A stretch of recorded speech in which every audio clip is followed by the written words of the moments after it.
Hi everyone, it's Camille and today we're back with another hair tutorial. I haven't done this one for a long time. So if you want to know how I curl my hair using a flat iron, please stay tuned.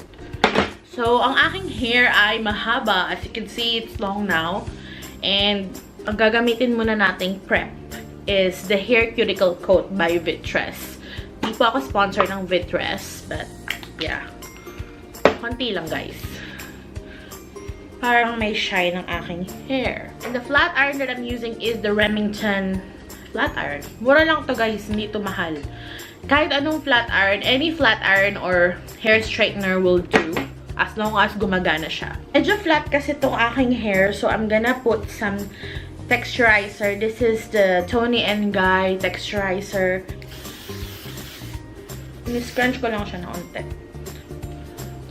Take your iron in your dominant hand and take a section of hair like so. First thing is you're gonna clamp your hair like that and medyo under the chin ng gusto ko. So we're gonna rotate the piece ng 360 and then we're gonna rotate the flat iron as well. So dapat yung piece of hair na hawak nyo kanina is nakaganyan siya. And then we'll just count maybe 5 seconds or 8 seconds, depende sa inyo. And then slowly slide your iron like that.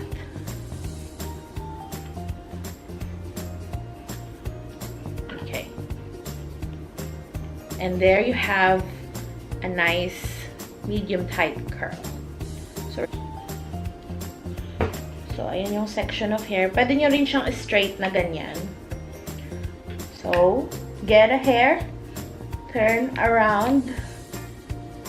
Tapos nandito siya sa baba. And then turn this one around as well.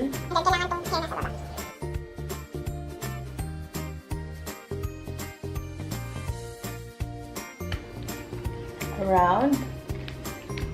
And away from the face.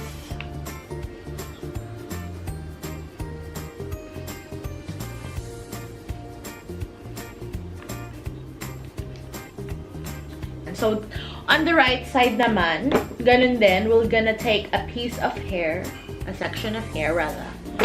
And ito na. So, ganyan, clamp, and then, pababa.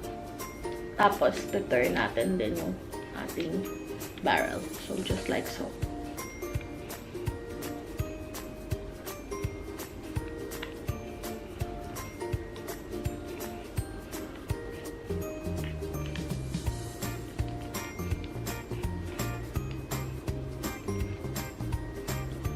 Ayan yung. Pwede nyo naman din i-alternate yung directions on how you will turn your hair.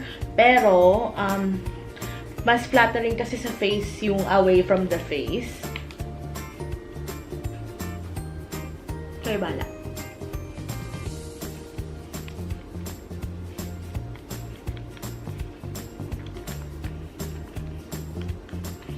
Pero kasi ako gusto kong look, yung medyo simple lang, tas wavy. And then, I do like this.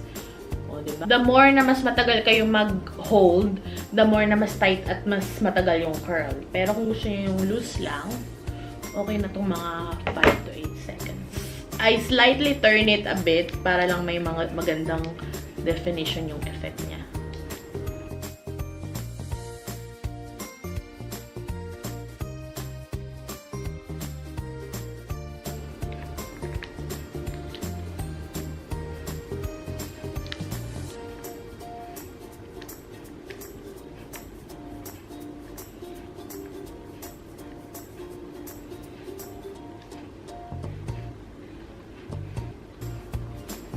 Over time, kayo na lang din makaka-discover ng sarili nyong technique on how to curl your hair. So, this is the finished look, guys. Medyo tight yung curl. So, kapag tight yung curl, you can use a hairbrush to soften the curl. So, yun yung usually na ginagawa ko para soft siya. Usually, kapag black hair, wala masyadong definition na nakikita sa curls. But kapag colored yung hair nyo or may highlights kayo, kitang-kita yan sa ganitong type of curls. Hi guys, thank you so much for watching and I hope to see you in my next video.